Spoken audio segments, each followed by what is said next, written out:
It's the reading selection 847 through 863. Johnson had limited options in Vietnam once the undeclared war is started. So Operation Rolling Thunder put the U.S. on a road to increased involvement.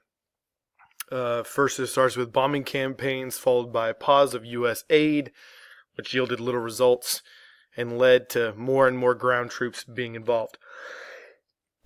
The search and destroy strategy worked well against northern Vietnamese troops and large Viet Cong units, but not against guerrillas. Remember the difference between Viet Cong, Viet Minh. The massive airstrike killed thousands of Vietnamese and made millions of refugees. And when we talk about killed thousands of Vietnamese, we're talking about civilians.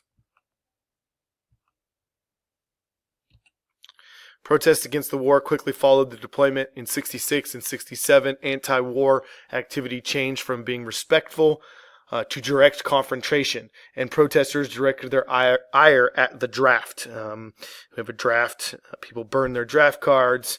But the easiest way to not have to go to the war is getting a college deferment or knowing a medical professional who would give you a deferment, meaning you didn't have to go. So if you had money, you didn't have to fight. And that's why the war is known as the rich man's war, but the poor man's fight.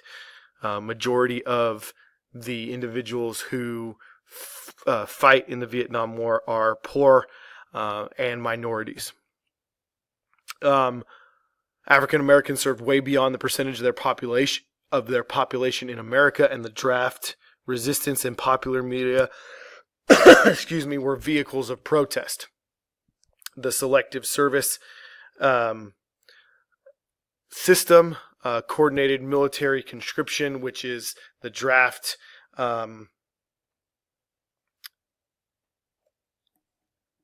before and during the Vietnam War, and then the Selective Service system is still in effect. This was the result of search and destroy missions. Protest.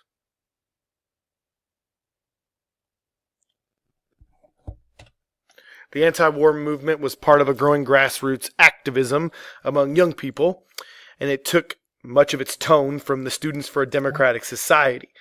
The Students for a Democratic Society issued the Port Huron Statement in 1962 that calls for grassroots action and participatory democracy for individuals in America. The free speech movement gets super popular at the University of California, Berkeley, which also mobilized student activism. The federal government launches different programs to try to stop this, and they're unsuccessful. But it just goes to show you that it goes from peaceful to more in-your-face protesting. Federal government also launches a model city program in 1966 to hopefully mobilize residents of poor neighborhoods to improve housing, education, health services, and job opportunities. It's more along the lines of the war on poverty. Counterculture, the hippies, was an expression of the youth culture based on drug experimentation and rejection of middle-class values. The place to be was the Haight-Ashbury district in San Francisco, and this became the epicenter of the hippie culture during what was called the Summer of Love during 1967. Lots of drugs and things going around in this district. The Haight-Ashbury district in San Francisco is still a very, for lack of a better term, strange or weird place. The counterculture had its consumer aspects as well, as shown by fashion, music, and Woodstock. We'll talk about Woodstock in class in a little bit more detail. But this bus is loaded up with people, and they just go on their merry way, work until they have enough money to put gas in the tank and keep going, sleep wherever they stop, and try to find some kind of work wherever they stop, and keep moving on their way, traveling across America. This is a poster for the opening of the Fillmore Summer Series, Jefferson Airplane, Jimi Hendrix. This is going to be in San Francisco, but very similar to the ideas of hippieism, counterculture, Woodstock era things. Counterculture was shaped mostly by music. There's an abrupt shift from the complacent rock and roll of the early 60s to provocative rock of the middle decade, which reflects the sharp changes in American society. Music became a vehicle for protest and experimentation. Social criticism and class consciousness are major themes of music in the late 60s. It just continues to be used as a vehicle for protest. Some counterculture members founded communes to practice individual freedoms and community living, basically live off the land. Some people took advantage of other people, and religious cults grew out of this. But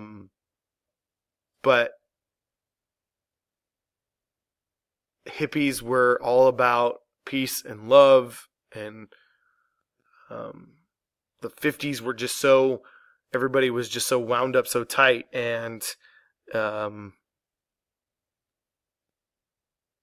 60s brings that freedom and peace and drug experimentation and things like that.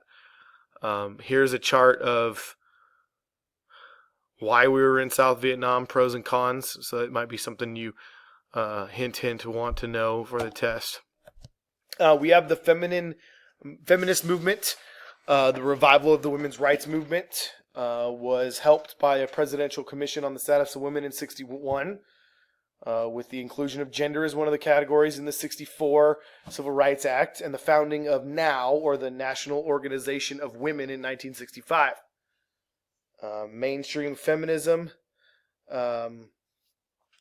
focused on the unequal job opportunities for women. Women also have more reliable contraceptive devices, aka now in the 1960s, the pill, which give women more control over childbearing. So now they can choose, without any help from the man, whether or not they want to have children. And it's a pretty effective rate of not getting pregnant. However, women now have to kind of choose whether they want a career or they want children and then a career. So it's not as clear-cut and easy as it should be in society. But the women's liberation does take off as a social and political movement in 1970 and 71. We also have the new militancy among gay men, which starts after the Stonewall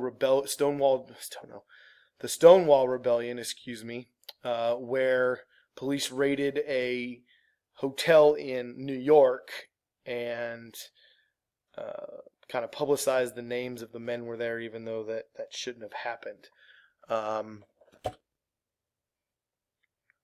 Now switching from social to now cities, popular entertainment reflected America's growing problems and discomforts with their cities, and the belief that racial violence, crime, and unemployment were sinking the cities.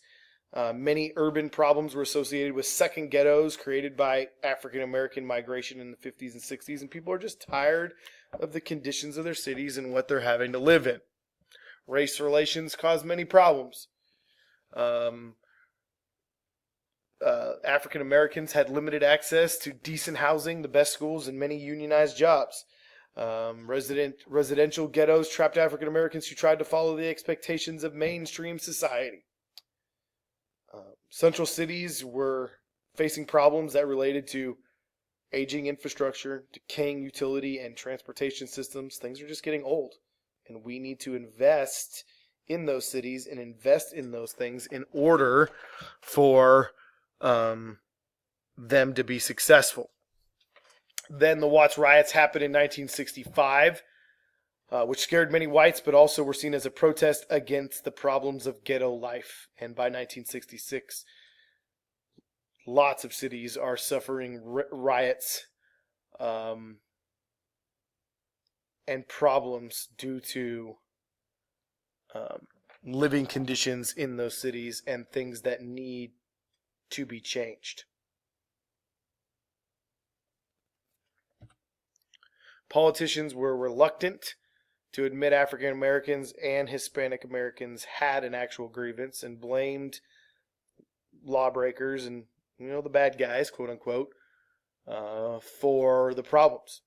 But most rioters were neighborhood residents who were just frustrated with treatment by the police and frustration over unemployment. Black Power summed up new separatist attitudes of controlling one's own community politically, celebrating African American heritage. And the Nation of Islam and Black Panthers are a prominent separatist groups, which